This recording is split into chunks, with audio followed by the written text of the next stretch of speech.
오늘 성경 말씀은 요한복음 14장 21절에서 24절입니다. 다데오 유다에 대한 성경의 유일한 기록은 오늘 본문인 요한복음 14장입니다. 12제자 이름을 말할 때 외에는 그에 대한 기록이 딱 한 번 여기에만 나옵니다. 오늘 본문은 이 다데오 유다라는 제자에 대해 어떻게 소개하고 있습니까? 가룟이 아닌 유다라고 말하고 있습니다. 즉 가룟 지방 출신이 아닌 유다라는 말입니다. 12제자 중에는 유다라는 이름을 가진 또 한 명의 제자가 있습니다. 우리가 잘 아는 가룟 유다입니다. 성경은 가룟 유다와 다데오 유다를 구분하기 위해 가룟이 아닌 유다라고 기록한 것으로 보입니다. 유다라는 이름은 본래 찬양이라는 뜻으로 좋은 이름입니다. 그러나 가룟 유다 이후로는 그 이름을 쓰는 사람이 거의 없다고 합니다. 유대인들을 제외한 기독교 영향권 아래서는 이 이름을 쓰는 사람이 거의 없어졌습니다. 이 다데오 유다 이야기가 성경에 딱 한 번 나오기 때문에 혹자는 유일하게 등장하는 제자라고 말하기도 하고 이름 없이 빚도 없이 섬겼던 제자, 전혀 두드러지지 않았던 제자 또는 가룟 유다와 이름이 같았던 제자라고 소개하기도 합니다. 이 시간 이 가룟이 아닌 유다, 즉 사도 다데오 유다에 대해서 몇 가지 생각해 보겠습니다. 그가 어떤 사람이었는지 우리는 성경에 있는 이 짧은 구절을 통해 세 가지 중요한 사실을 알 수 있습니다. 첫째, 그는 세 가지 이름으로 소개된 제자였습니다. 4세기 말에서 5세기 초 유명한 성경학자였던 제롬은 처음으로 성경을 라틴어로 번역했던 사람입니다. 제롬은 다데오 유다에 대해 연구하면서 그를 새 이름을 가진 남자라고 소개하였습니다. 먼저 마태복음 10장 3절과 마가복음 3장 18절의 12제자 명단에서는 그를 다데오라고 소개하고 있습니다. 그러나 누가가 쓴 두 책인 누가복음 6장 16절과 사도행전 1장 13절에서는 다데오가 아니라 유다라고 나옵니다. 그것도 그냥 유다가 아닌 야고보의 아들 유다라고 되어 있습니다. 그래서 혹자는 유다가 본명이고 다데오는 별명이었을 것이라고 추측하기도 합니다. 본래 다데오라는 말은 찬양하다라는 뜻을 가진 단어 도다에서 나왔습니다. 그러하기에 그는 이 이름이나 저 이름이나 찬양이라는 뜻을 가진 사람입니다. 둘째, 그는 따뜻한 마음을 가진 제자였습니다. 마태복음 10장 3절을 보면 그의 이름이 다데오라고 나와 있는데 새 번역을 보면 여기에 각주가 달려서 다른 고대 사본들에는 레베오 또는 다데오라고 부르는 레베오라고 되어 있습니다. 만약 레베오가 그의 별명 내지 애칭이었다면 이것은 그의 성격을 보여주는 것으로서 그는 아주 따뜻한 마음을 가진 매우 다정다감한 제자였을 것이라고 추측할 수 있습니다. 성경에서 유일하게 다데오 유다가 한 말이 나오는 오늘 본문을 보면 본문에서 그가 예수님 앞에 나와 주여 어찌하여 자기를 우리에게 나타나시고 세상에는 아니하려 하시나이까 라고 물었습니다. 요한복음 14장이 유명한 이유는 유명한 구절들이 있기 때문입니다. 1절 너희는 마음에 근심하지 말라 하나님을 믿으니 또 나를 믿으라. 6절 예수께서 이르시되 내가 곧 길이요 진리요 생명이니 나로 말미암지 않고는 아버지께로 올 자가 없느니라. 이 말씀을 듣고 빌립이 주여 우리에게 아버지를 보여주십시오 라고 구하였습니다. 그러자 예수님은 나를 본 사람은 아버지를 보았다라고 말씀하셨습니다. 이런 식으로 대화가 흘러가다가 오늘 본문 21절에서 나의 계명을 지키는 자라야 나를 사랑하는 자니 나를 사랑하는 자는 내 아버지께 사랑을 받을 것이요 나도 그를 사랑하여 그에게 나를 나타내리라 라고 말씀하셨습니다. 이 말씀을 듣고 나서 가룟이 아닌 유다 즉 다데오 유다가 그렇다면 왜 주님께서 우리에게는 자신을 그렇게 드러내 보여주시면서 세상 다른 사람들에게는 드러내지 않으십니까? 라고 물었습니다. 이것은 주님이 길이요 진리요 생명이시라면 이 사실을 우리만 알 것이 아니라 모든 사람이 다 알고 주님을 따르는 것이 마땅하지 않겠습니까? 라는 의미로 던진 질문이라 할 수 있습니다. 다데오 유다는 자기가 만나서 알게 되었으며 또한 지금 따르고 있는 이 예수님을 더 많은 사람들이 알고 믿고 따랐으면 좋겠다는 의미에서 이 질문을 한 것이었습니다. 이를 통해 다데오 유다는 매우 진지한 선교적 관심과 다른 사람들을 배려하는 넓은 마음을 가진 제자였을 것이라 짐작할 수 있습니다. 왜 우리가 전도를 해야 합니까? 왜 내게 중요한 사람들을 예수님께 인도하려고 애쓸까요? 그 이유는 이렇게 좋으신 주님, 무엇보다도 유일한 구원의 길이신 예수 그리스도를 나만 알고 있어서는 안 되기 때문입니다. 너무 좋은데 어떻게 나만 알고 있고 남들에게 전하지 않겠습니까? 써보고 아주 좋은 물건이 있으면 남들에게 다 알리고 싶어 하는데 하물며 생명의 주인이신 예수님을 알리지 않고서는 못 배기는 것입니다. 셋째, 그는 이름값을 한 제자였습니다.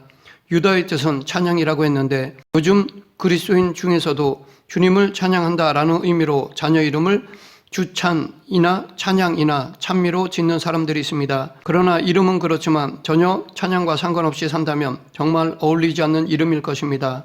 그것은 이름값을 못하는 셈입니다. 하지만 유다는 이름값을 한 제자였습니다.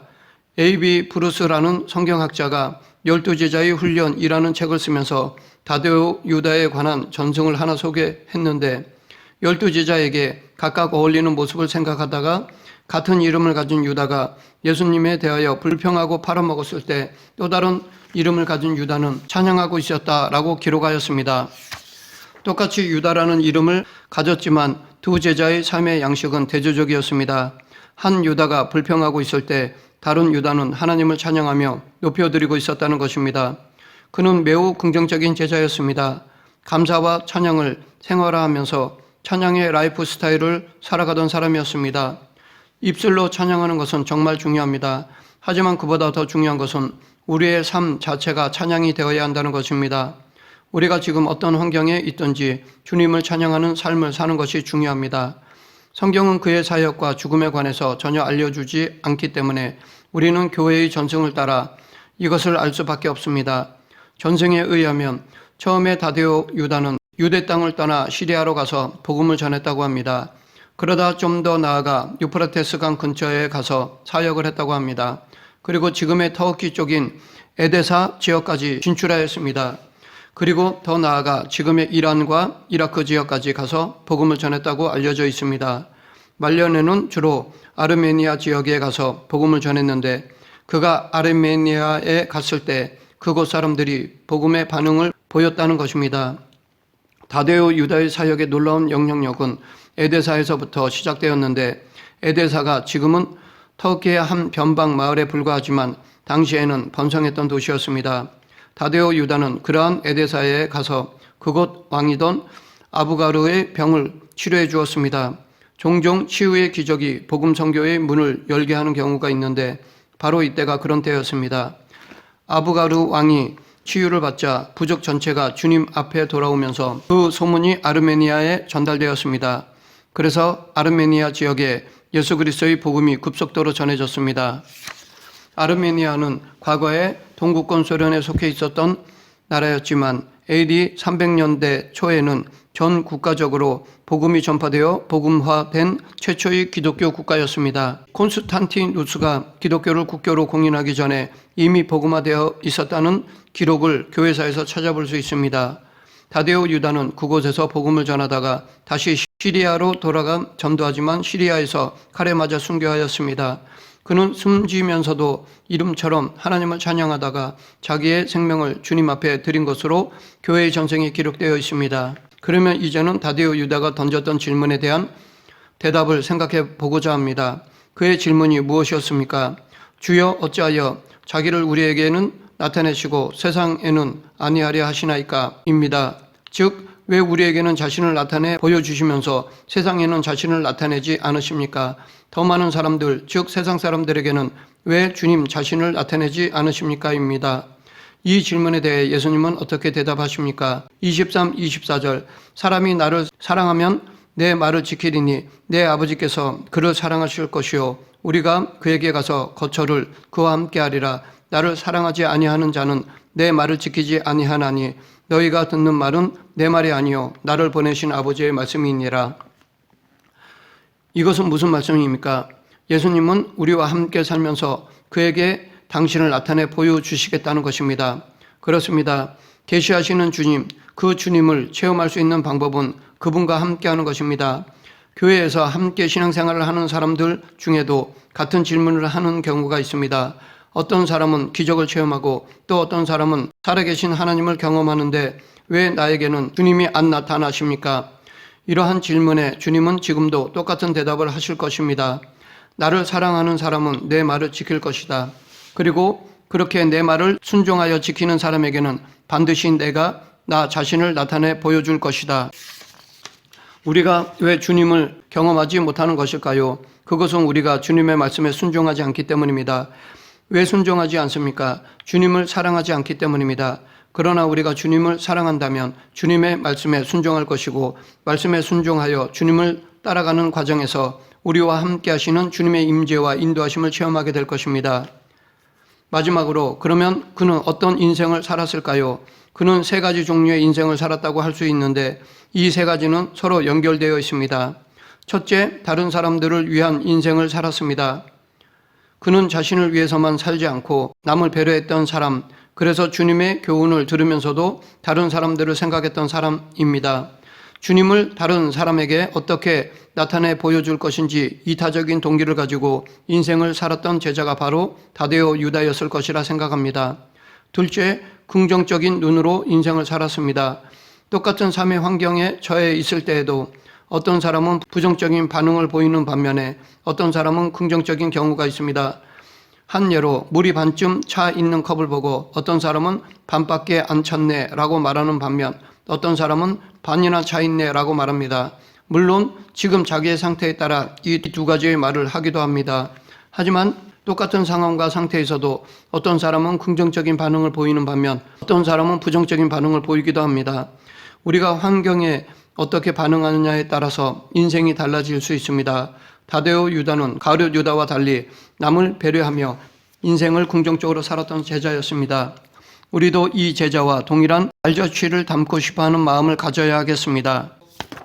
셋째, 주님의 사랑에 이끌린 인생을 살았습니다. 주님께서 우리에게는 자신을 드러내시고 세상에는 드러내려고 하지 않으시는 것은 무슨 까닭입니까? 라고 한 다데오 유다의 질문 안에는 어떻게 주님을 볼 수 있습니까? 라는 의미가 내포되어 있습니다. 이러한 그의 질문에 주님이 뭐라고 하셨습니까? 나를 사랑하면 된다 였습니다.